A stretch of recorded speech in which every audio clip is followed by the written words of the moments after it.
what's inside my sketchbook? Check it out. 42 years in. Let's look. Hey friends, welcome back. Sketchbook tour number 2. Sketchbook number 2. Sketchbook tour. Here we go. All right, so here's the sketchbook. It's actually very thick. You can see it's at least an inch and a half thick.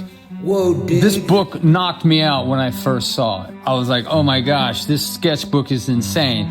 The cover is like pure leather. I bought it in Vienna. It's probably $150 for this sketchbook. And it made me really nervous as I was going to buy this thing, because then I realized, man, I have to make every sketch count.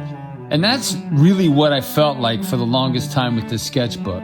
So the very first sketches I put into this sketchbook, I wanted to make them count, and I thought I would be doing the whole sketchbook in ink. And so you're going to see there was this tremendous pressure, but to perform. And anyways, I soon, after a few pages in, I changed the direction. But here's some close-ups of just this cool-looking little character that I made. Gave him a jacket. Sometimes just drawing a character and putting him in a jacket or something makes all the difference. All of a sudden, you have a character, right? You can see I've decided to draw some monkeys. But again, I'm committing to these drawings that feel like they have to perform. They have to be killer. And some actually are. I dig this drawing. I think this is a killer drawing. But it's based off of like a Confederate War guy. And this was back when I was doing these studies in these inks. This might have been like a Bic pen. I now have switched over to my favorite pen. This is the Pentel Arts Hybrid Technica. Now I draw only with this. And at this time I was drawing with a Bic pen. And the problem with the Bic pens is they fade out and they turn red. And again, these are just very, very detailed, just taking my time exploring and filling up one page. And again, this would be. I had a really cool picture of the David, the Michelangelo sculpt, and then I decided to put this guy with him and interact as I did in the other sketchbooks. Again, this would fall back into the Confederate sort of war hero kind of dude. But I like leaving things like just suggested and leaving things blank. You can even see it down with the hand. Sometimes just what you don't put in is as important as what you do put in. And again, this would be a perfect example of a shadow mask. In the shadow, just indicating some detail in there, but letting that shadow mask really take hold. And then look at the design that I did in the hair here. I really dig this. So everything is designed. Just another dude. But again, look at what I'm not filling in. I'm just letting this just fill in itself. Now, to be fair, I think I might have gotten bored with this as well. You can see I started putting detail in over here, and then I just said, you know what? I don't really want to spend any more time on this drawing. And then it becomes something. Someone could say, wow, I love the way you left that just blank. And it's like, well, the reason why I left it blank is I just wanted to move on to another drawing. So sometimes that creates a style. Again, look at the size, you know. This is a pretty decent size. I think this might be 8.5 by 11. This is, I mean, I wouldn't go any bigger on a sketchbook just for me because I want to keep things rather small so I can finish them and keep moving through. But again, this was when I thought this whole sketchbook was going to be out of ink. It's all going to be just ink drawings, but you'll see that soon changes. Again, just other drawings, they just don't feel like they measure up, right? Certain things about them, you just kind of do it as you keep drawing, and then you go, yeah, I'm not feeling the vibes, then you move on, right? Then I grabbed a Prismacolor 901 Indigo Blue, and I thought I would just draw, with the Indigo Blue. But the whole point is, it doesn't matter what I'm drawing with. It doesn't matter what you draw with. There's no wrong or right. I'm just exploring. And the other thing is I don't want to put any sort of rules on my life, right? It's like I really want to draw freedom and draw the things that make me happy. So this would be a perfect example of, I think this dude was a violin dude that I was drawing. But again, what's making my drawings, I think, become more successful than as opposed to other drawings that I'm doing is I always have great reference. I always have great swipe. I always have a great character or something with great lighting.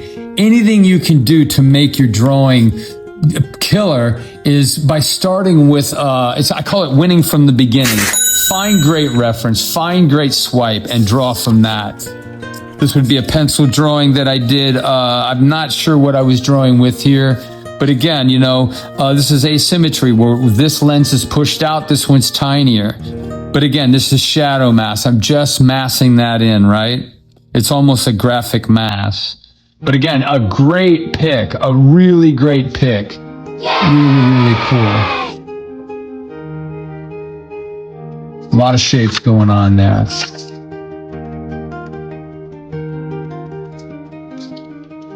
Again, I think I might have drawn this from Earth's World. Again, just little shapes. I love this little shape right here. I love that character. I might take that and paint that, turn it into a painting. Here's a dude on a policeman on a bike. Again, little studies.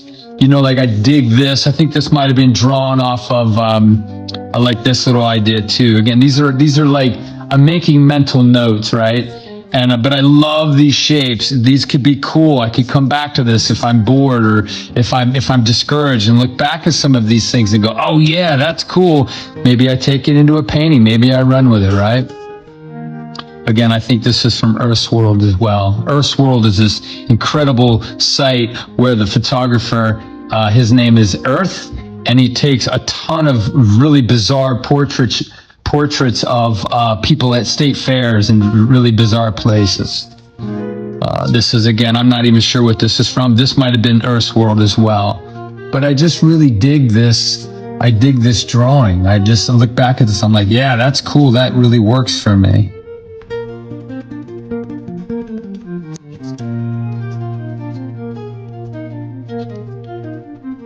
I think I missed the page right here. Here we go. This one I didn't finish.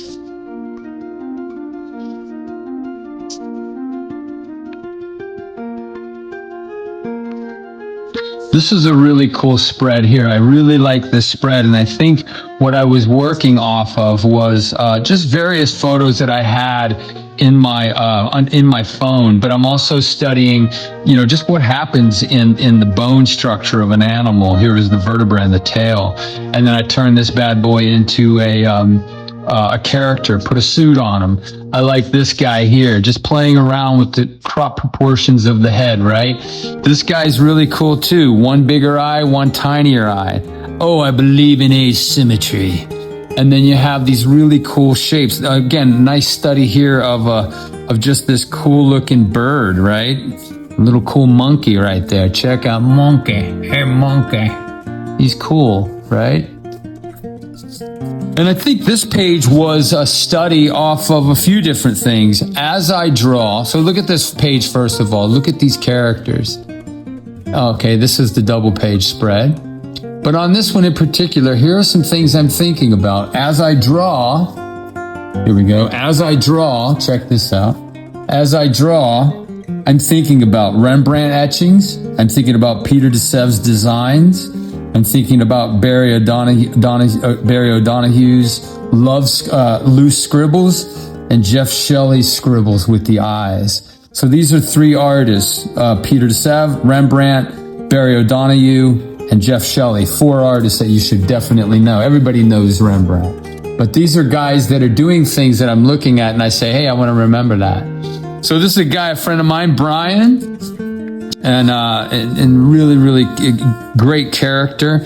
I like this little guy here. That's really cool. That's really cool. And these were studies off of this site called Watching New York. And so now I'm going to launch in these little studies here of these people just walking in New York City. Really, really cool. And you can see the different shapes. Watching New York. It's at Watching New York on Instagram. Very, very cool. But these are warm-ups. I'm doing these in the morning, right? Very, very cool. But they hold up like they would be really cool paintings. But, you know, again, I'm working on various ideas and approaches with exaggeration. And then this, I love the weight shift here. Very, very cool.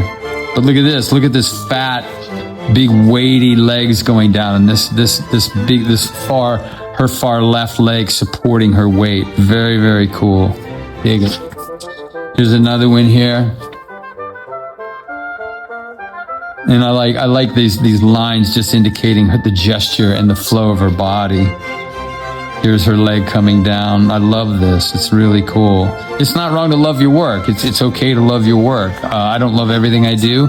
My basement is filled with scary drawings and paintings that I tried to do that suck, and they discourage me when I go down to my basement. But in my sketchbooks are cool things, but not every page is cool, but most things are cool.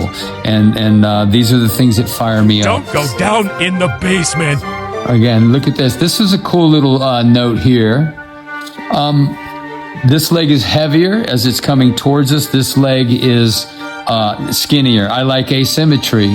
One thing is bigger than the other. One leg is bigger than the other. What I really love about this is if a leg is a support leg, if it's supporting the weight, darken it. I don't know where I got that from, but that's what I normally do. Is if it's a weight-bearing leg, I make it darker, and it's usually further behind the other leg. Again, these are cool. Again, I'm playing around with shapes. Big, thick neck. Somebody's like, well, what do you know what to exaggerate? It's almost like, well, what do you see, right? What do you see when you look at it? But again, these are shapes that I'm dealing with, coming out of skinny little legs, right? Very, very cool. Here's some more shapes. Again, Watching New York is the place on Instagram, the site, the page. And I might be getting bored right now with Watching New York as I'm drawing. I think I'm getting ready to leave drawing New York and move on to something, because I get bored with things, right? But then again, all of a sudden I find another really cool image, and I really dig this a lot too. This is really, really cool. And I'm leaving Watching New York, and now I'm talking with my buddy Calvin. This is a really cool dude out of Paris. I met him at Paris. But there's some really cool, so anyways, that's Calvin. And then there's some just really cool drawings that I'm drawing here that I look back and I go, I dig that. I really dig that. Here's another one right here that I really dig, right? This guy's really cool too, right here. I love this. Really cool. Look how this guy holds up. I dig this guy too. All of these three guys that are cool. That could be cool as a portrait study or something, right? Very, very cool. What next? Okay, other little studies here. I'm doing Sting. That doesn't look exactly like him, but that's exactly what I'm talking about. Nobody's hitting a home run in their sketchbooks every drawing. This is not what a sketchbook is for. It's to draw something and go, dang, that don't look like him at all. And that's perfectly fine, right? Perfectly fine. This is a Hellboy study. Again, this was a really cool Hellboy study. I wanted to do a painting for this show in Cali that was happening on Hellboy. And I put Mike back in the back, Mike Mignola, the creator of Hellboy, freaking genius. Guy can draw like crazy. I love the way he draws. I own an original right over there. Really, really cool. But this is a cool image. I think this really holds up. I could paint that. Again, this was another really cool Hellboy image that I thought was really cool based off of some of the designs that I saw. But I was coming up with an image to paint of Hellboy. Again, this would be another page of just, Hellboy explorations, more composition where I'm just playing around with some of the photos that exist and pushing and exaggerating. That is Mike himself. But anyways, these are really cool. This is October 3rd, 2023. This is a really cool, I love this drawing. I really do. This is a cool drawing of Mike. Again, as I go through social media, I'm looking at something that's really cool. I'll do a screen snap of it, come back and draw this bad boy later. And that's exactly what that is. It was just a cool pic of Mike talking about Hellboy. And then I just cheated up and put something else in the background. These were drawings that I did for the Jesus, the Chosen Adventures. I had to do some character design. It's kind of funny, Jesus on the Hellboy page. It's really kind of funny. But again, these are just various quick inkings that I'm doing, just trying to get a feel for the character, the Jesus character. And that's really what this is. Just I knew I was going to be working on this, but I figured I would play around. And again, I took this off of a Bouguereau painting. I think it's a Bouguereau. No, it's Carl Bloch. Carl Bloch. B-L-O-C-K. No, B-L-O-C-H. Carl Bloch. He's a Dutch painter. I think he's a Dutch painter, but he's amazing. So I was just taking it off. This is off of a Kramskoy painting, turned into a character design. This was, again, more characters off of the Jesus, the character off of the Chosen Adventures. But I really dig this. I can see this as a painting. These extremely pushed characters. I like this guy here. He's kind of like blind Bartimaeus, right? This was off of a Carl Bloch painting as well, just pushed into more of a character design vibe, character design feel. And then this was just a study I did, like off the cuff. I just did this because I was getting ready to do a painting on Dorothy for this show, Caravaggio, and I just thought it was cool. But I really dig this. I like how simple that is. But I could take that bad boy and run with that. And you can see other paintings. I mean, other studies here, some of these birds, but I mean, the monkeys, but I really dig this little guy here. I think he's really, really cool. Like, that's a cool little sketch. And that's what I would encourage you. Just keep sketching, keep doing these things, because all of a sudden you have something really tiny on a page, but it's just so cool. It has so much life into it, right? And again, just other little studies. You can see that looks nothing like the Cowardly Lion. But that's okay, because it's hidden in my sketchbook, right? And again, I might jump off this. I like this one, but it's not exact, but it doesn't matter. And then this would be, I think, the very last page of this book. There are many, many other pages to go here, and I'm going to be filling this bad boy up. This, my friends, closes out sketchbook number 2, the expensive sketchbook. Thank you very much for watching. Thank you for listening. Thank you for following. Thank you, guys. Thank you very much. So, friends, that is sketchbook number 2. Thanks for following along. There'll be more of these. I have many more sketchbooks, and I can't wait to unpack them for you. Thanks for following. If you like this video, hit like, subscribe, tell your friends. This is a joy to do. More to come in the future. Thanks, my friends.